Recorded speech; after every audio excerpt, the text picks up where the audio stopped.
ऐसे घर में जन्म लिया, संघर्ष किया, मेहनत किया, बम्बई जैसे शहर गया, मेहनत मजदूरी करके अपना मुकाम को हासिल किया। जब मैं बिहार आया मैंने देखा कि लोग चांद में घर बनाने के लिए सोचा है, लेकिन हमारे लोगों के लिए इस धरती पर रहने के लिए घर नहीं है। फिर मैंने बम्बई के ऐशोराम जिंदगी को छोड़कर अपने समाज के हक अधिकार के लिए मैं लड़ाई लड़ने लगा। और लड़ाई लड़ते लड़ते आपने देखा 2020 में बिहार में हमने 4 विधायक बनाया और बिहार को बता दिया तब निषाद का बेटा सिर्फ मछली नहीं मारता है, विधायक भी बना सकता है। हमने बिहार को बताया और हमारे सहयोग से बिहार में सरकार बना। अगर हम समर्थन नहीं देते तो बिहार में नीतीश कुमार का सरकार नहीं बनता और नीतीश जी मुख्यमंत्री नहीं बनते। हमने उनको मुख्यमंत्री बनाया, हम मंत्री बने, अपने समाज के हक अधिकार के लिए हम काम कर रहे थे, हम आवाज उठा रहे थे। तो मोदी जी के इस नजर में एक मल्ला का बेटा गुनहगार है। क्या बताइए आप लोग कि अपने समाज के हक अधिकार के लिए लड़ाई लड़ना क्या मैं गुनाह कर रहा हूं? ये कोई गुनाह है क्या? हर व्यक्ति का कर्तव्य है अपने परिवार के लिए, अपने समाज के लिए, अपने राज्य के लिए, अपने गांव के लिए लड़ाई लड़ना। साथियों, अगर हम लड़ रहे थे कौन गुनाह किए? तो आपने देखा कि हमारे विधायक को खरीद लिया, हमको सरकार से बाहर कर दिया। तो इसलिए साथियों, ये सरकार आपका नहीं है, ये अडानी अंबानी का सरकार है। ये गरीब का बेटा को सर उठा के जीना नहीं देना चाहता है। आपने देखा अभी 4 दिन पहले हमने मोदी जी को आईना दिखाया, हमारा सुरक्षा वापस ले लिया। अरे हम वो सुरक्षा वापस लिए, हम डर जाएंगे? हम बिहार में निषाद मल्ला का बेटा है, हम गुजराती से डरने वाले नहीं है, मजबूती से लड़ाई लड़ेंगे। दशरथ मांझी ने कहा था जब तक तोड़ेंगे नहीं तब तक छोड़ेंगे नहीं। एक मल्ला का बेटा का वादा है, जब तक भाजपा को घमंड को तोड़ेंगे नहीं तब तक छोड़ेंगे नहीं। इसलिए साथियों, आज हम लोग आदरणीय लालू प्रसाद जी की विचारधारा पे चल रहे हैं। और अभी जो चुनाव हो रहा है, अगर आज बिहार में हर जिला में, हर लोकसभा में निषाद का बेटा मजबूती से खड़ा हो जाएंगे, फिर लालू जी ने हमको सम्मान दिया। आज भाजपा तो हमको खत्म कर दिया था, हमारे पार्टी को तोड़ दिया, हमारे विधायक को ले लिया, हमारा चुनाव चिन्ह छुड़वा दिया, हमारे पार्टी को खत्म करवा रहा था। लेकिन हमने लड़ाई लड़कर पार्टी को बचा लिया और उसके बाद हमने आदरणीय लालू प्रसाद जी के विचारधारा पर चलने का निर्णय लिया और आज छोटे भाई तेजस्वी जी के साथ मजबूती से खड़ा है। साथियों, जिसके लिए साथियों एक निषाद का बेटा, अगर आप अपने आने वाली पीढ़ी को सर उठा के जिलाना चाहते हैं तो अभी ये समय है। 10 सालों से आपने संघर्ष किया है, अभी आलोक भाई के लिए एक गांव में, एक जगह पे टेलीफोन कीजिए, एक जगह जाइए और मजबूती से काम कीजिए। ये जो यहाँ का जो सांसद है ना, उसको भी कम नहीं है पार्टी तोड़वाने में, विधायक को खरीदने में, अभी वायुपुलिस सुरक्षा वापस करने में, उसको सूद समेत वापसी करना, उसको सूद समेत उनको वापस करना है। साथियों, सूद समेत वापस करना है। तो क्या आप लोग तैयार है ना? तो इसलिए साथियों, आज देखिए मोदी जी 2014 में आए, क्या कहे कि हम आपके अच्छे दिन ले आएंगे। आप और हम इंतजार कर रहे थे कि कहां गए अच्छे दिन। उन्होंने क्या कहा था देश के युवा से कि हम आपको हर साल 2 करोड़ नौकरी देंगे, किसान का आय दोगुनी नहीं करेंगे, हर गरीब का पक्का मकान बना के देंगे। इसलिए साथियों, विदेश से काला धन लाएंगे और आपके खाता में दे देंगे। ये सरकार बताइए, जो देश का प्रधानमंत्री हो वो अपने नागरिक से झूठ बोले, वो कैसा प्रधानमंत्री, वो कैसा राजा जो अपने लोगों से झूठ बोले सिर्फ सत्ता पाने के लिए? तो साथियों, इसको सिर्फ सत्ता में रहना है, आपके हक अधिकार के लिए लड़ाई नहीं लड़ना। ये भाजपा कौन है? इसके पर्दे के पीछे कौन है? इसके पर्दे के पीछे वही आरएसएस है। जो आरएसएस है आपके हाथ से पानी नहीं पीना चाहता है, आपको साथ में बैठाना नहीं चाहता है। वो आज आपका वोट लेगा और दिल्ली में आपका सिफारिश करेगा, कभी नहीं करेगा। जो आपका एक हाथ में से पानी जो नहीं पी सकता, वो आपके लिए क्या लड़ाई लड़ेगा? साथियों, इसलिए साथियों, आप जनता मालिक है, ये मोदी जी मालिक नहीं है देश का। ये मोदी जी जो है वो जनता का सेवक है, लेकिन वो अपने आप को मालिक सहसा हिटलर समझने लगा है। आज उसके सामने में अगर कोई आवाज उठाता है तो उसको आवाज दबाने की कोशिश करता है। साथियों, बताइए लोकतंत्र कहां है? 2 मुख्यमंत्री को जेल डाल दिया गया। आज हम अपने हक अधिकार के लड़ाई लड़ रहे थे, यूपी में जाके चुनाव लड़ा,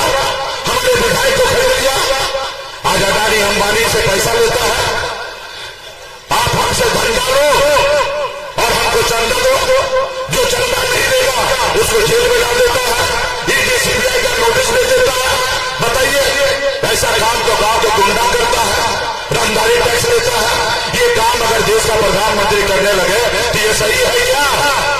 अब बताइए, 16,000 करोड़ रुपया, 16,000 करोड़ रुपया चंदा से वसूली किया।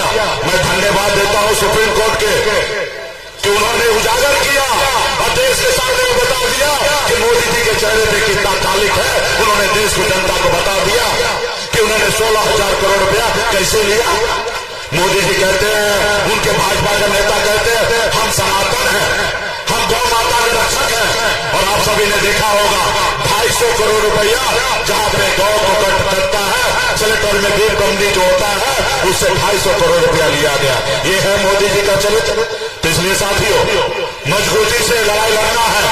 बाबा साहब भीमराव अम्बेडकर ने आपको बताया कि अब राजा का बेटा राजा नहीं बनेगा, राजा वही बनेगा जिसके पास वोट होगा। अब वोट आपके पास है, आपके उम्र में वोट ताकत है कि आप देश के प्रधानमंत्री को बदल सकते हैं और राज्य का मुख्यमंत्री को बदल सकते हैं। तो इसलिए साथियों, बाबा साहब भीमराव अम्बेडकर ने सोच समझ के नेता के लिए 5 साल समय दिया है।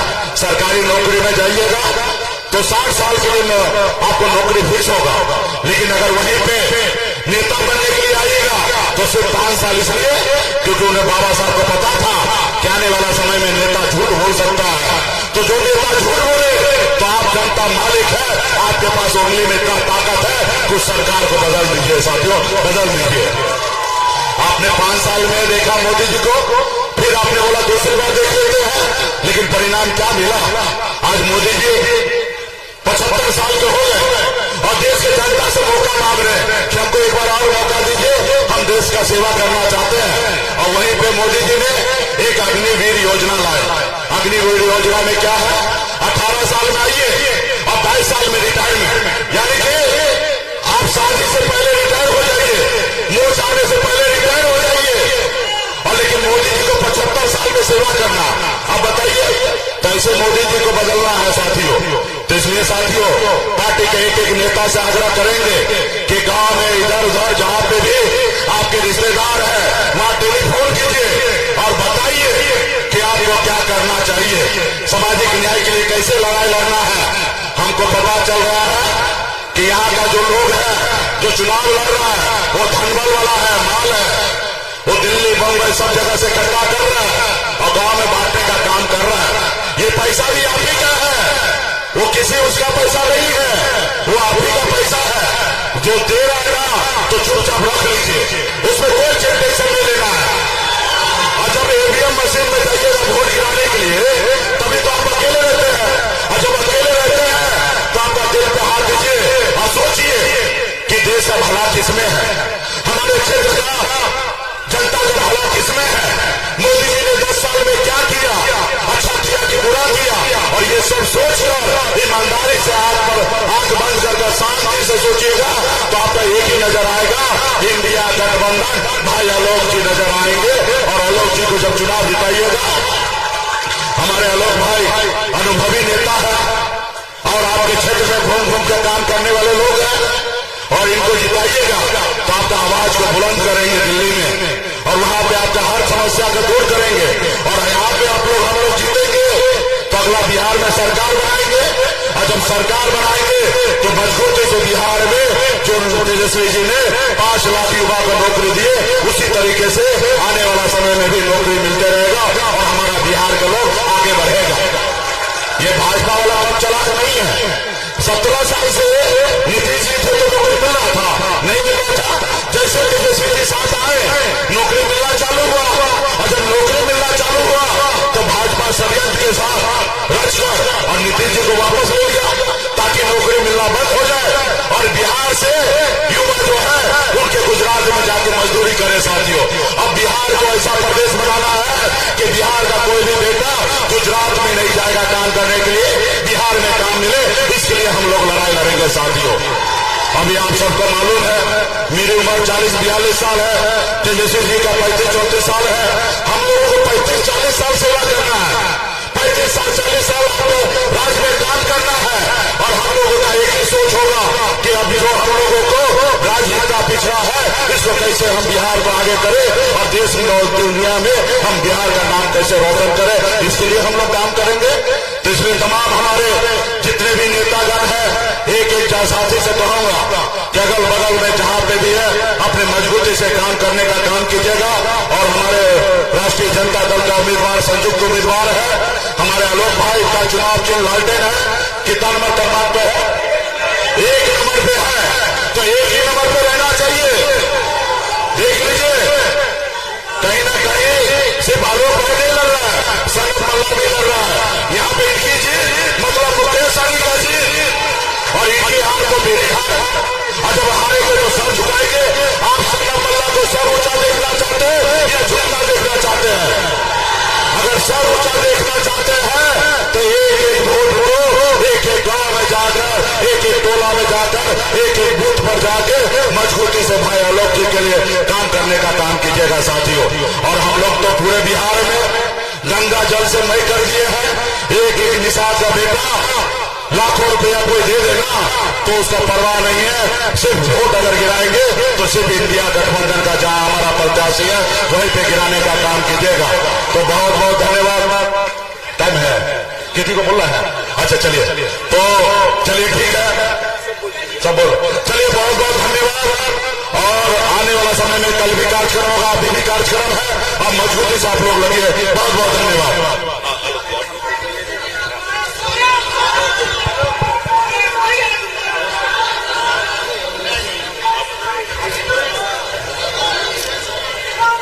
माननीय अध्यक्ष जी श्री कर्पूरी ठाकुर जी, जो जननायक कर्पूरी ठाकुर जी के इस जन्मभूमि और कर्मभूमि समस्तीपुर और खास तौर से मोरवा, जहां से कभी कर्पूरी ठाकुर जी लड़ा करते थे और वो कभी चुनाव नहीं हारे। यह उनका रिकॉर्ड रहा कि असेंबली का चुनाव कभी नहीं हारे। इस धरती पर हमारे दोनों माननीय नेताओं का हार्दिक अभिनंदन है। माननीय तेजस्वी प्रसाद यादव जी अब आपको संबोधित करेंगे।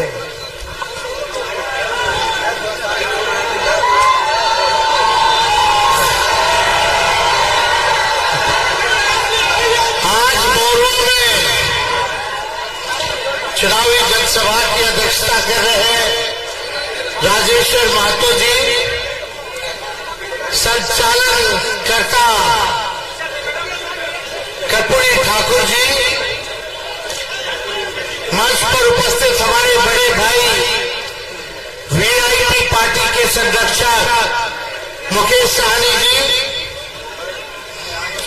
माननीय विधायक रणविजय साहू जी, समस्तीपुर से विधायक अख्तरुल इस्लाम शाहिद साहब जी, अजय कुमार बगाड़ी जी, श्रीमती रोमा भारती जी, अशोक सिंह जी, राजेंद्र साहनी जी और सभी हमारे महागठबंधन के नेतागण, पदाधिकारीगण, कार्यकर्तागण, मोरवा के हमारे दूर दूर से आए बुजुर्ग अभिभावक को यहीं से पैर छू करके प्रणाम करते हैं। माताएं बहनों को यहीं से प्रणाम करते हैं और नौजवान युवा साथियों को यहीं से गले लगाते हैं। पिछला मेरा प्रोग्राम था पटोरी में,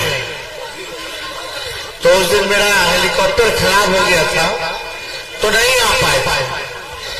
तो हुआ कि नहीं भाई फिर से चलो पटोरी ना तो सही मोरवे सही। तो मोरवा आप लोगों के बीच आए हैं आशीर्वाद देने, आप लोगों से आए ताकत लेने। और यहाँ लालू जी ने आलोक कुमार मेहता जी को प्रत्याशी बनाया है और आपसे अपील यही है कि एक वोट जो है आलोक कुमार मेहता जी को वोट देकर के भारी मतों से विजय बनाने का कार्य करें। देखिए आलोक कुमार मेहता सबका चहेता, आलोक कुमार मेहता, आलोक कुमार मेहता, आलोक कुमार मेहता।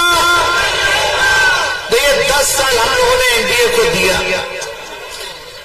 उजियारपुर की जनता ने 10 साल से एनडीए भाजपा के सांसद को बनाने का काम किया, केंद्र में भाजपा की सरकार, 17 साल से बिहार में उनकी सरकार, लेकिन अभी भी मोड़वा के लिए प्रधानमंत्री नरेंद्र मोदी जी ने क्या किया ये बता दीजिए। एक काम बता दो जो नरेंद्र मोदी जी ने मोड़वा के लिए किया हो।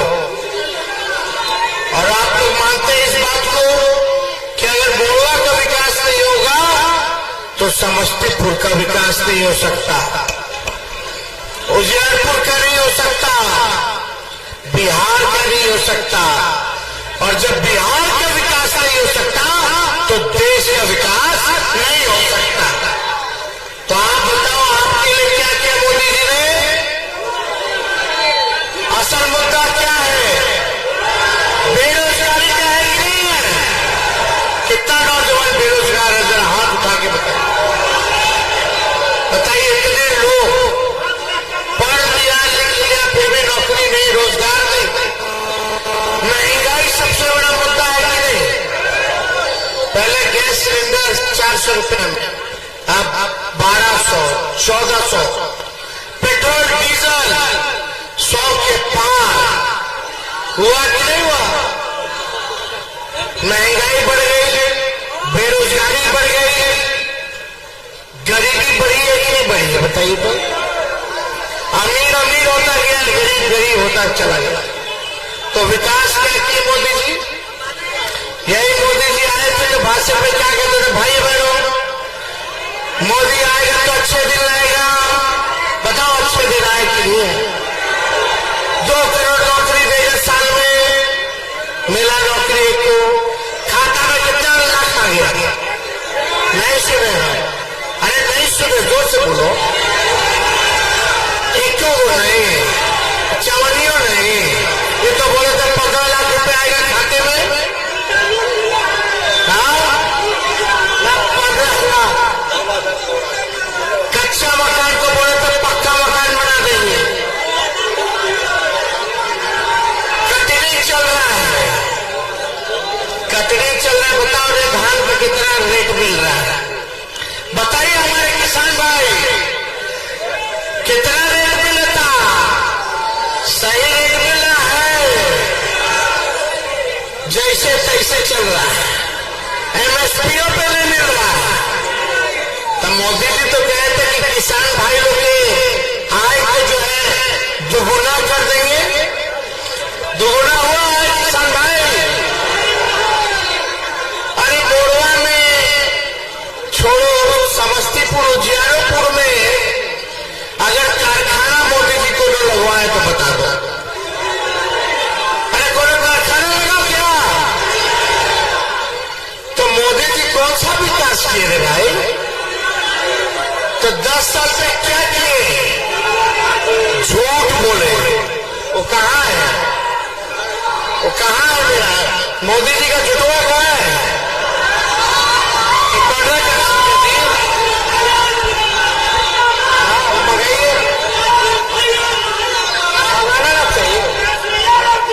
अभी हेलीकॉप्टर में है टेप रिकॉर्डर, वहां मंगवा रहे। लेकिन मोदी जी ने इतना झूठ बोला कि गोबर को भी हलवा बना दिया। खाली झूठे बोले। अब 24 आया तो क्या बोलते हैं? हिंदू, मुस्लिम, मंदिर, मस्जिद, इस्लाम, सनातन। अब हिंदू के नाम पे वोट मांग रहे, अब मंदिर के नाम पे वोट मांग रहे। अरे मोदी जी, आप 10 साल कोई काम दिखाने को नहीं है तो कम से कम हमारे समाज को मत बांटो, समाज को लड़ाओ मत, भाई भाई को मत लड़ाओ। मोदी जी क्या बोला कि विपक्ष वाला आए? पीछे हो जाओ भाई, पीछे हो जाओ। विपक्ष वाला आएगा तो मंगलसूत्र छीन लेगा। किसी का हिम्मत है जी? तेजस्वी ऐसा कर सकता है? अपनी बहन और अपनी मां से मंगलसूत्र छीनेंगे? यही काम है। हम तो नौकरी देंगे 5 लाख। तेजस्वी ने तो 5 लाख नौकरी दिया। अब बोलते हैं प्रधानमंत्री की भैंस ले नहीं है। प्रधानमंत्री का कोई स्तर नहीं रह गया। हम तो सुने थे बुजुर्ग हैं, अब बुजुर्ग लोग काम का बात करता है, ज्ञान का बात करता है, ध्यान का बात करता है, लेकिन ये हमारे प्रधानमंत्री जी ऐसे बुजुर्ग हैं खाली नफरत और झूठ और बेकार की बात करते हैं। चार चीज से संभव है इस दुनिया में, चार चीज। पहला कि सूर्य भगवान का पश्चिम से उगना, दूसरा रेगिस्तान में मछली मारना, तीसरा आसमान में पेड़ उगाना और चौथा मोदी जी के मुंह से काम और मुद्दे की बात सुनना।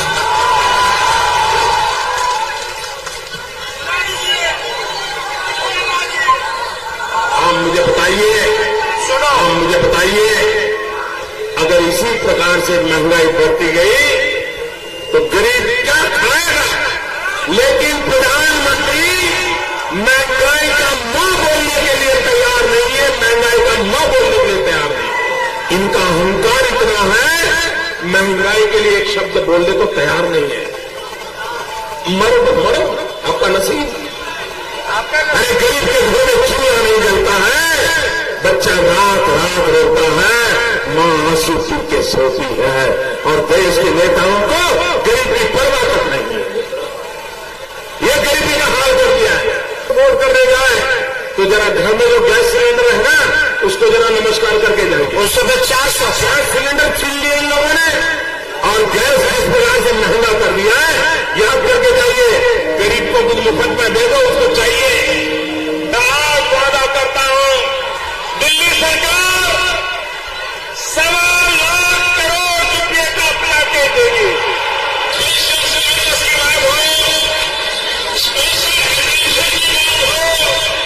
जो भी करने की आवश्यकता होगी, दिल्ली में आने वाली नई सरकार उसकी प्राथमिकता होगी। यहाँ पर एक बुजुर्ग की चीनी की मिल थी, काले कौन के भाई गन्ना कमैर की खेती करने वाले किसान का क्या हुआ? हिंदुस्तान के एक एक गरीब आदमी को मुफ्त में 15-20 लाख रुपए मिल गए। एक एक पाई हिंदुस्तान की वापस लाई जाएगी। मैंने सिर्फ देश से 50 दिन मांगे हैं, 10 साल ले लिए। अगर 30 दिसंबर के बाद कोई मेरी कमी रह जाए, कोई मेरी गलती निकल जाए, कोई मेरा दो गिराना निकल जाए, मैक्सिमम वॉल्यूम आप जिस चौराहे में मुझे खड़ा करेंगे, मैं खड़ा होकर के जो सजा करेगा वो सजा भुगतने के लिए तैयार है। झूठ बोलो, बार बार झूठ बोलो, जो भी बोल सकते हैं सब झूठ बोलो, जहां भी बोल सकते हैं झूठ बोलो, जितनी बार बोल सकते हैं झूठ बोलो, किसी भी विषय पर बोलो तो सिर्फ और सिर्फ झूठ बोलो। एक ही काम, झूठ बोलो, झूठ बोलो, झूठ बोलो, बार बार बोलो, बार बार बोलो, बार बार बोलो, हर जगह पे बोलो, और जोर जोर से बोलो। अरे हम तो फकीर आदमी है, झोला लेके चल पड़ेंगे जी। अब देखिए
सरकारी नौकरी हमारी सरकार देने का काम करेगी।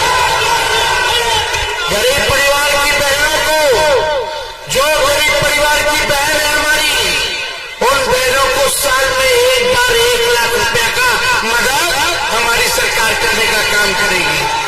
यानी हर महीने गरीब परिवार की पहले जैसे बहाली होती थी वैसे किया जाएगा। गैस सिलेंडर जो मोदी जी 1400 कर दिए हैं उसको 500 रुपया हम लोग करने का काम करेंगे। और फ्री में 200 यूनिट बिजली, 200 यूनिट फ्री में बिजली आप सब लोगों को हम लोग उपलब्ध कराएंगे। ये सारा हम लोग काम करेंगे। लेकिन यहाँ जो भाजपा के सांसद है 10 साल तक रहे और 10 साल में केंद्र मंत्री बने, गृह मंत्री, राज्य मंत्री बने, अमित शाह जी के नीचे। उनका एक ही काम, लालू जी को फंसा दो मुकदमा में, लालू जी का बेटा को फंसा दो मुकदमा में। लालू जी के बेटा बेटी तक ठीक था, 7 बहनों पर मुकदमा करवा दिया।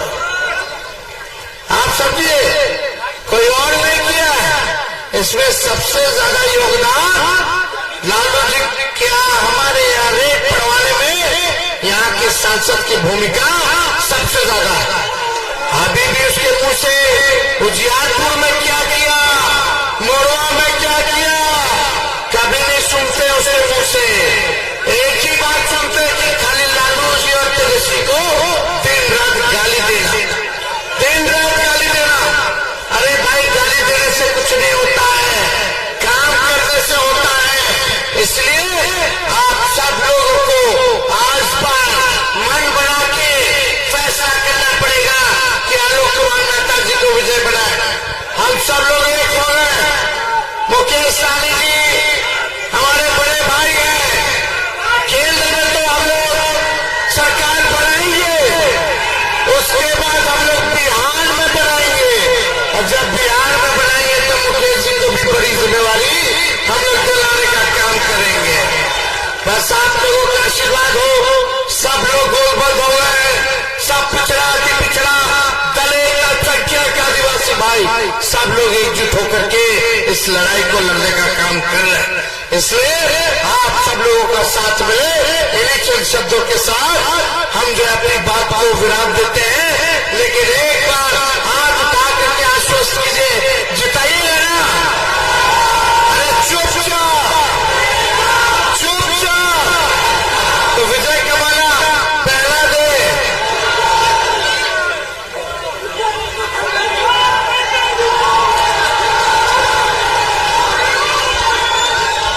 हो गया,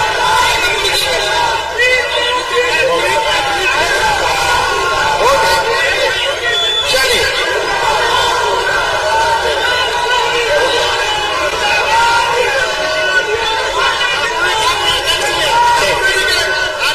ठीक है पुरी, देखिए हम इस अवस्था में भी आए। डॉक्टर हमको बोला कि बेड रेस्ट कीजिए, हम बोले कि बेड रेस्ट करेंगे तो 3 हफ्ता का चुनाव खत्म हो जाएगा। हम बोले कि अब डॉक्टर साहब हम बेड रेस्ट नहीं करेंगे जब तक मोदी जी को बेड रेस्ट नहीं करा देते। तेजस्वी साहब करने वाला हम लोग देखिए, बेल्ट वेल्ट लगा के दिन भर इंजेक्शन लेकर के हम लोग चल रहे हैं। कमर के हड्डी पे चोट है, तो आप लोगों का आशीर्वाद मिले। आपकी लड़ाई लड़ रहे हैं। जब तक नौजवानों को नौकरी नहीं मिलता तेजस्वी अस्थिर नहीं बैठेगा, शांत नहीं बैठेगा। आप लोगों का बहुत बहुत धन्यवाद। जय हिंद। मोरवा की जनता जिंदाबाद, मोरवा की जनता जिंदाबाद। तेजस्वी है तो ताकत है,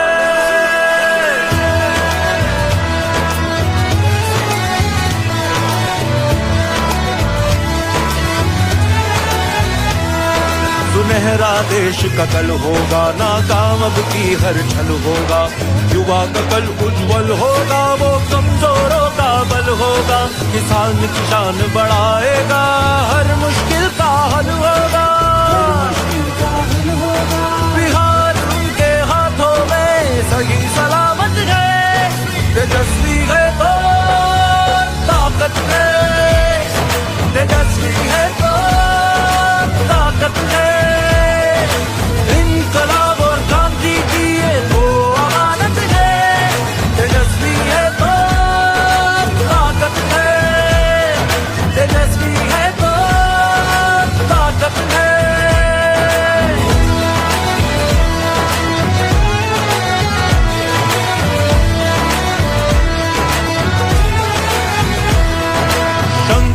बढ़ेगा, परिवर्तन का दशो दिशाओं में गूंजेगा।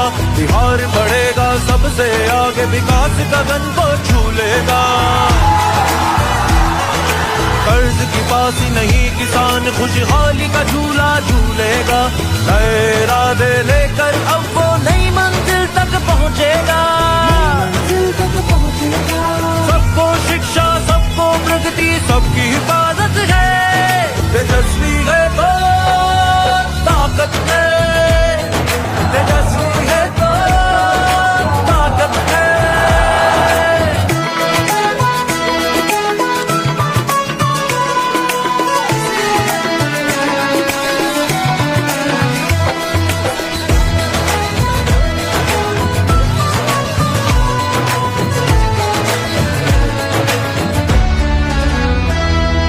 शिक्षा कर्मी को आपने राजकर्मी का दर्जा दिलाया है। छोटे से कार्यकाल में जातिगत गणना भी कराया है। स्वास्थ्य शिक्षा को बेहतर कर उनमें सुधार भी लाया है। 4 लाख नौकरियां देकर आपने तो दिखलाया है। 75% तक आरक्षण की सीमा को बढ़ाया है। सड़कों पुलों बाईपास का निर्माण गांव-गांव में कराया